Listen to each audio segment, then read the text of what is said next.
love.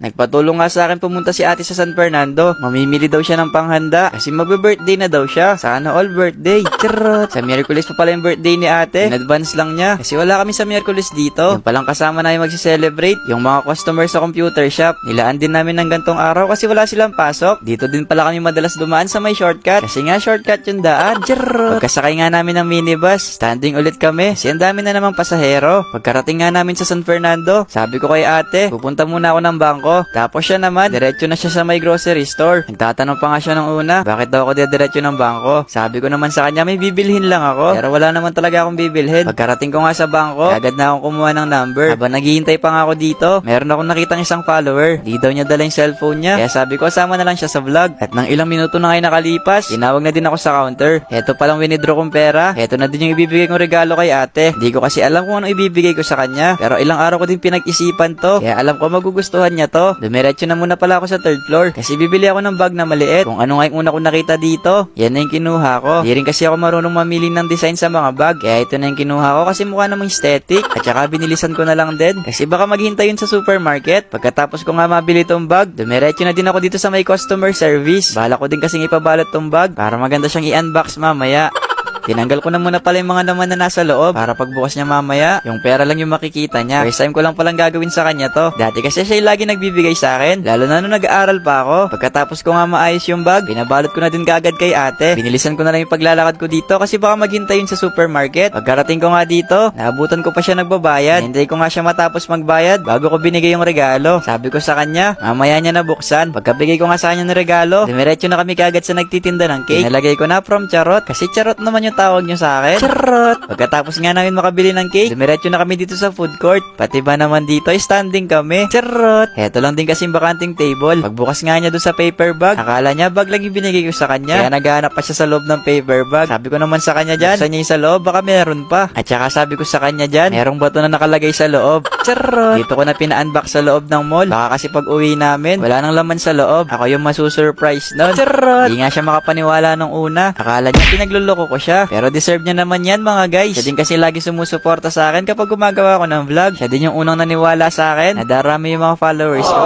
Pagkatapos nga nun, nagyakap kami dito. Kunwari hindi kami nag-aaway ng magkapatid. Charot! Pero na-realize namin, ang dami palang kumakain dito. Baka sabihin nila, nababalo na kaming dalawang magkapatid. Binilisan na nga lang namin kumain dito. Baka kasi naghihintay na yung mga bata na naglalaro sa computer shop. Pagka uwi nga namin, busy lahat sila sa paglalaro. Heto pala si Ken Ken tsaka si Butoy. Pagkatapos ko nga mabisita yung shop, dumiretso na ako dito sa loob ng bahay. Naligo na ako kasi sobrang init sa labas. Ayan pala yung mga ipapakain namin sa mga bata. Hulaan nyo na lang iluluto ko. Yung makahula nito, bibigyan ko ng spaghetti. Chowot! Inuna ko na muna palambutin yung pasta. Tapos nagpainit na din ako ng mantika. Aba nagpapainit pa ako ng mantika, nagmarinate na ako dito ng manok. Sila din pala nag-request dito. Gusto daw kasi nila ng piniritong chicken. At saka syempre yung favorite na lahat, yung spaghetti. Ayaw daw kasi nila ng pansit. Gumawa na din pala ako kanina ng pangkot sa mga manok. Tapos shake ko na bago ko sila iprito. Paborito ko pala tong chicken. Kahit ganito yung araw-araw na ulam ko, di ako magsasawa. Pagkatapos ko nga magprito ng mga manok, gisa na din ako ng bawang tsaka sibuyas. Yung gagawin ko pala dito, yung magiging sauce ng pasta. First time ko nga din pala magluto ng madami. Dati kasi kapag nagluluto ko ng spaghetti, 1 kilo lang iniluluto ko. Kaya sana masarap tong gagawin ko. Habang gumagawa ako ng sauce, yung mga bata may mga dala ng bulaklak. Pinagpipitas pa yata yan sa kapitbahay. Naglagay na din pala ako ng condense kasi mas gusto ng mga bata ay matamis. Pagkatapos nga magawa ng sauce, hinalo ko na kagad siya sa pasta para magmukha na siyang spaghetti. Sa mga nakahula pala nung iluluto ko, meron ka rin isang ganito. Papadala ko na lang sa bahay nyo. Charot! Pagkatapos nga namin maayos yon, sabi ko kay ate, mag-acting siya dito na dadalan ko ng cake. Kunwari hindi niya alam. Buti na lang best actress tong ate ko. Charot! Happy birthday ate! Alam mo na yung message ko sa'yo. Nakakayang sabihin dito sa vlog. Charot! Siya din pala yung kasama ko sa pag-iisip ng mga content. Pero dito sa content na to, ako lang mag-isa nag-isip dito. Siya din yung lagi nag-video sa akin. Simula nang gumawa ako ng TikTok.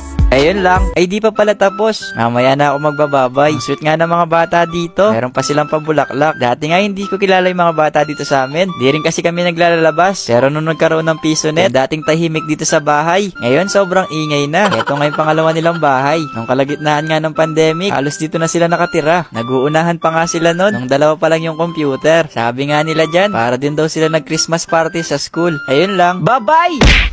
Mahal ikaw ang uwian at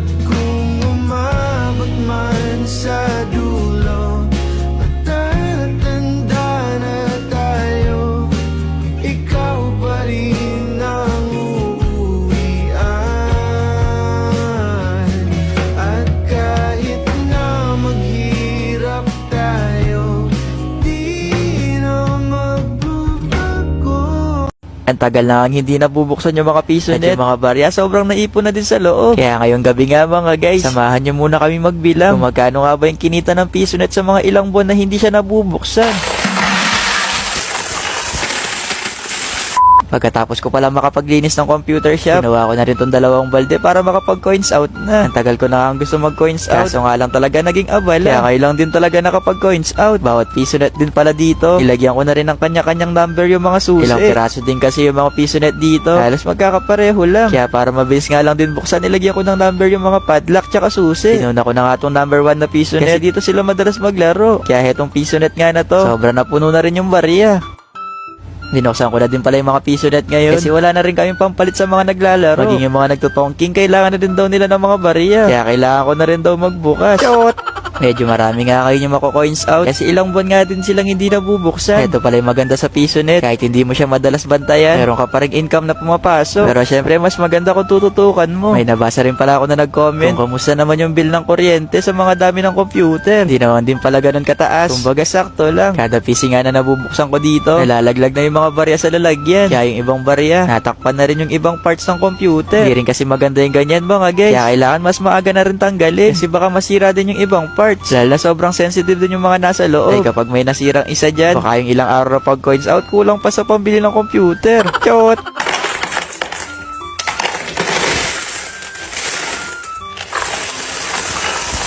Kung mapapansin nyo din pala, halos 5 tsaka 10 na yung mga nakalagay. Yung mga naglalaro kasi dito, mga guys, halos rich kid na. Chot!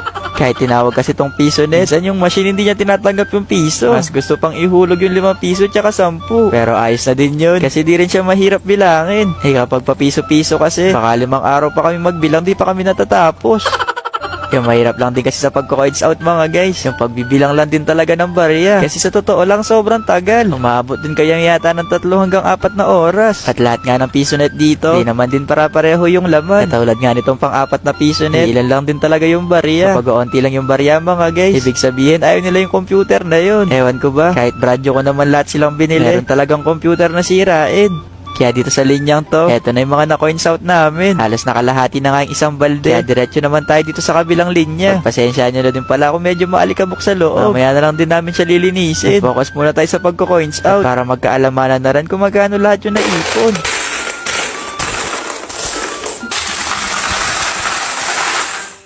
Wala na nga katakot-takot si ate sa mga kuryente. Kaya sabi ko sa kanya, dahan-dahan siya, baka iba yung makuha niya at magimi-gimi kami dalawa dito.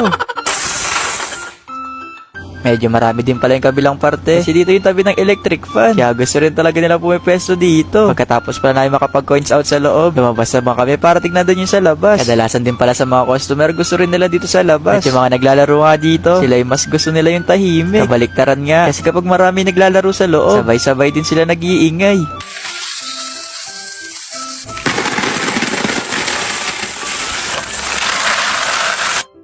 Pagkatapos nga namin makapag-coins out, dito na din kami sa computer shop magbibilang. Sobrang bigat kasi ng balde mga guys. Kaya di na rin namin kayang dalit sa bahay. Kaya kapag binuhat nga namin yan, nakamalay pa ako, papunta pa ako sa JBL. Chot! Sa pagbibilang nga din kami talaga nagtatagal. Kasi yung mga barya ngayon mga guys, nagkakaiba na lahat sila. May lumang barya tsaka bago. Kaya para nga hindi kami malito, pinaghihiwalay talaga namin yung luma tsaka bago. Kaya mano-mano rin kami talaga sa pagbibilang. Lagi ko nga ang pagbilang ng mga barya. Ay, baka matalo muna ako sa lahat. Pero di mo ako matatalo sa pabilisan ng pagbilang ng barya. Chot! Sa pagbibilang din pala, yung pinaka sumasakit talaga dito yung likod namin. Kasi ilang oras din kami nakayuko. Pero pwede naman siyang ilagay sa lamesa. Kaya nga lang talaga mga guys, sobrang bigat ng balde. Kaya dito na rin talaga kami sa computer shop nakapagbilang. At ito nga yung sinasabi ng karamihan, kapag yung piso nga dumagdag, darami talaga yan. Pero sa pagkakalam ko nga, bawal yung mag-ipon na gantong karaming barya. Kaya bukas na bukas din, ipapapalit ko na rin sa mga nagnenegosyo na kailangan din ng barya. Nagpahinga na nga muna ako ng ilang minuto. At ito na nga naging resulta sa kamay ko. Medyo mahaba-haba pa tong bibilakit. Kaya nung mabot din talaga kami ng madaling araw sa pagbibilang. Pagkatapos nga namin mapagtumpok-tumpok yung mga barya, nilalagay namin sila sa plastic para magkaroon siya ng bilang. Para hindi na rin kami malito. Kada plastic nga, nakakabuo kami ng 1,000. At yung mga tagpipiso naman, ginagawa namin siyang 200 para magkasya sa isang plastic. Makalipas nga ng ilang oras sa pagbibilang, ito na yung mga nabilang namin mga guys.